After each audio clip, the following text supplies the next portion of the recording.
Fala investidores, tudo bem com vocês?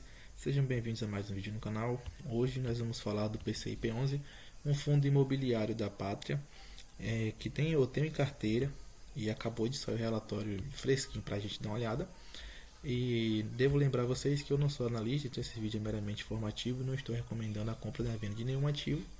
Antes de nós abrirmos aqui o relatório gerencial e também a DRE aqui, né, a planilha dos fundamentos deles, eu vou fazer aquele bom e velho raio-x. Então o fundo ele está sendo cotado a R$ 80,31, tendo dividend yield de 9,62, um PVP de 0,86, uma liquidez média diária de 2,9 milhões e tem uma variação positiva de 6,10 nos últimos 12 meses.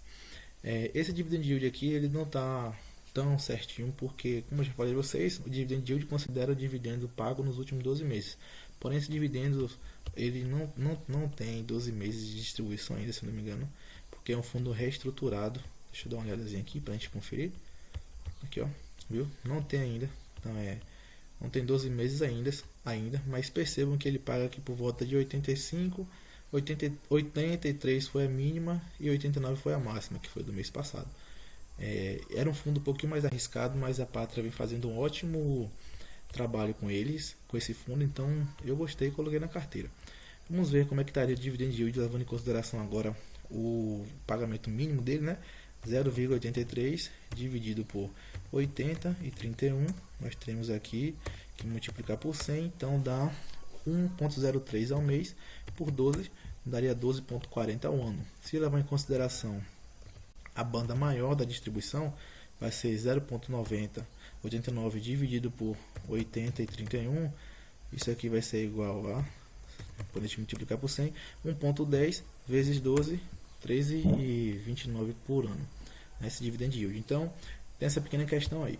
É um fundo da Pátria, né? Eles estão fazendo um bom trabalho, estou gostando, né? Fazendo uma reciclagem de carteira, mas tem gente que não gosta muito de fundos que fazem isso. Só que a partir do momento que eles falam pra gente, ó, eu estou tirando alguns CRIs que são mais arriscados para colocar melhores e fazendo a mudança na carteira, eu me sinto confortável, tá? Então eu acredito nessa tese deles. Então aqui com o relatório gerencial já aberto, vou colocar aquela boa e velha canetinha vermelha que a gente sempre usa. Cadê? Aqui, ó, tá no azul, pra gente poder conversar um pouquinho agora. O fundo esse mês, ele teve resultado distribuível de 0,46 centavos. Aí você fala, meu Deus, cara, investi nisso aqui porque ele tava fazendo reserva e tal, e tá 0,46 centavos, que poxa, que aconteceu? Mas então, gente, nós tivemos um impacto negativo de 0,90 por cota pela integralização com deságio de parte das séries do CRI Cortel do FII CTA, conforme detalhes abaixo. Esse deságio foi definido pelo gestor com base no valor recuperável do ativo, antecipando uma potencial perda associada à operação. No dia 16 de julho de 2026, foi realizada a distribuição de rendimentos de 0,39 por cota em linha com a estratégia prevista de previsibilidade e estabilidade da distribuição. Foi utilizada parcialmente a reserva de lucros para neutralizar o impacto do resultado de um período. Então, basicamente, o que aconteceu? Agora eles estão, né, com 0,57 de centavos por cota. O que aconteceu? Eles tinham esse CRI do Cortel, esse CRI Cortel. Então eles pensaram assim, ó, vamos pegar esse daqui. A gente realiza logo o prejuízo, enquanto enquanto a gente consegue recuperar uma parte. Pega esse CRI, coloca tudo dentro de um fundo imobiliário que nós temos 100% da participação. Porque nós pegamos essas coisas mais arriscadas, colocamos tudo lá e deixamos um time só para analisar esses CRIs mais arriscados, enquanto a gente deixa aqui só o suco, só a polpa, só a parte boa dos CRIs. Então o PCIP tem essa pegada aí mais high grade e vamos pegar essas coisas que são high yield e vamos jogar lá para outro FII. Então eles para não ter o prejuízo total, eles fizeram aí essa desintegralização e acabaram tendo um prejuízo de 90 centavos por cota. Isso aqui estava tranquilo, eles já estavam se programando, até porque a reserva estava bem alta, já estava em 1,30 se eu não me engano. Aí eles trazem aqui, ó, que encerraram o mês com 95% do patrimônio alocado, sendo 87% aqui em CRIs, e que tem uma rentabilidade média ponderada de 16% ao ano, que seria mais ou menos IPCA mais 10,2%, com a duration de 3,5 anos e um spread médio de 2%. A carteira conta com 84 CRIs e 5 operações estruturadas, 192% da carteira indexada ao IPCA. Então tem bastante CRI aí, né? E é aquela história que eu falei a vocês, sempre falo. A quantidade de CRIs é boa, a gente precisa saber, mas também tem que ver quantos emissores, a porcentagem de cada emissor, porque eu posso ter 500 CRIs, mas apenas um responsável por cada CRI. Então eu vou estar exposto do mesmo jeito. Aí aqui é a movimentação da carteira, né? Conforme mencionamos no último relatório, ele segue conduzindo uma gestão ativa na carteira de CRI com foco na reciclagem, já tinha falado, da carteira no aproveitamento das oportunidades geradas pela movimentação recente. Aí durante esse mês eles zeraram posição no CRI Cerati e Magni em 4,3 milhões e no CRI BR Properties em 2,9 milhões. E eles aumentaram em 6,6 milhões a posição no Brasil Incorporação. Aqui foi uma taxa de PCA mais 12, uma taxa bem alta, porém é um CRI que é um pouco em dinheiro, né? 131 mil reais. Então é de boa. E teve aqui também, né? Que foi. Peraí, me atrapalhei. Foi 6,6 milhões no CRI B Corp, né? Uma taxa de 12% ao ano. É uma taxa alta, mas o valor aqui também é um valor médio, né? 6,6 milhões não é aquele dinheiro todo.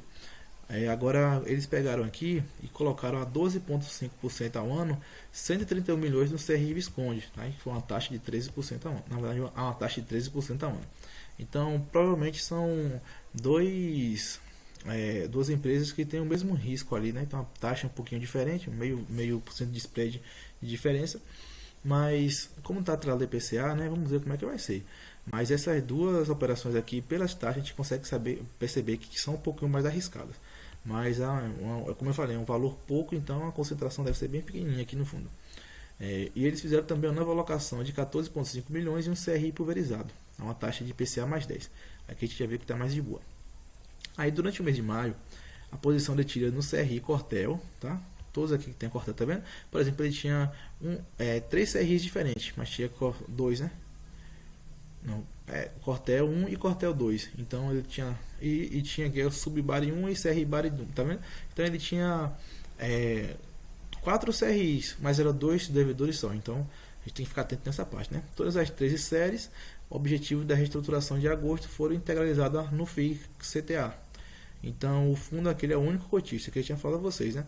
E eles explicam que o movimento reflete a decisão estratégica de consolidar em um veículo as operações que demandam maior atenção. Ou seja, eles estão pegando tudo que demanda mais atenção e jogando nesse FII CTA, que é para deixar uma equipe somente responsável em analisar isso aqui. Neste mês não foram adicionados nenhum os novos CRIs à watchlist. Isso aqui seriam CRIs que eles deveriam ficar com um pouquinho mais de olho. E aqui para baixo, né? Aqui eles só explicam mais uma vez, né? Que estão fazendo essa modificação na carteira, tentando deixar os CRIs mais high grade indexados ao IPCA e tudo. Aqui, pessoal, vamos ver nossa parte da DRE agora para a gente abrir aqui a planilha, tá? Então a gente percebe aqui que o fundo teve um rendimento com juros e correção monetária de quase 22 milhões. A despesa total foi de 1 milhão. Então, se a gente dividir isso aqui por cota, daria mais ou menos R$1 e acho que é R$1,20, se não me engano. Vamos dividir, né? Vou pegar esse valor aqui e vamos dividir agora pela quantidade de cotas, né? Isso dividido pela quantidade de cotas aqui, 17 milhões e 11.707 cotas. Então a gente teria aqui tranquilamente R$1,30 por cota, sendo que o fundo distribui em média ali 90 centavos, então a gente teria um aumento de 40 centavos aí por cota, que poderia ir para a reserva esse mês aí. E vocês veem aqui, ó, que aqui do lado tem um grafozinho que eu gosto de usar muito, que é para ver, né, tipo assim, ó, a receita recorrente. Então ele está tendo recorrentemente R$100,37 por cota. Se a gente abrir aqui, ó, a gente consegue ver que o fundo está realmente gerando, aqui passando aqui a parte de 2025, né, que era antes da estruturação da carteira. A gente começa a ver aqui, ó, depois de outubro, que o fundo começou a ter realmente um rendimento um pouco maior do que o ele tinha antes. E está sendo sempre uma média aqui de R$1, R$1,20, R$1,30 por cota. As despesas as despesas recorrentes, né, vai ficar aqui também por volta de 6, 7, 8 centavos por cota. A gente vê aqui nesse mês, né, aqui é despesas 7 por cota, que foi uma despesa recorrente. E a despesa não recorrente, que foi os 90 centavos que eles tiveram de prejuízo aí para poder fazer essa reintegração desse CRI. Mesmo assim, eles tiveram aqui 43 centavos de restantes na nossa reserva aí, né? Colocaram 43 centavos para poder distribuir e restou aí 57 centavos na reserva. Então é um fundo que está super tranquilo. A dívida dele é sempre isso aqui. Então o recorrente da dívida é de 0,6 a 0,8 centavos por cota. Então super tranquilo aqui. Aqui para baixo a gente consegue ver um pouquinho de como está a carteira dele. Ó. Eu sempre gosto desse gráfico aqui porque a gente consegue ter noção da distribuição por empresa e não por CRI. Aí a gente consegue ter uma noção melhorzinha de como é que está, né? Então aqui a maior posição dele é no grupo Pão de Açúcar e depois CRI iPort Toll. Depois a gente vai ter uma diminuição nas posições até chegar nos outros abaixo de 1.5, de 1.2, que corresponde a 35% da carteira. Então a gente não precisa ficar olhando de um em um aqui para a gente poder ficar vendo quais são os CRIs que ele tem. A gente consegue ter essa noção por aqui. E no mais é isso aí, gente. O fundo ele teve esse prejuízo aí por cota, mas como eu falei, né, essa reestruturação da carteira teve essa diminuição do rendimento, mas não foi recorrente. Mais uma vez, o recorrente dele é de 0,6 a 0,8 centavos por cota. Então, próximo mês você pode abrir isso aqui. Se não tiver outro não recorrente, a gente vai ter de novo aqui esse 0,6, 0,7 por cota.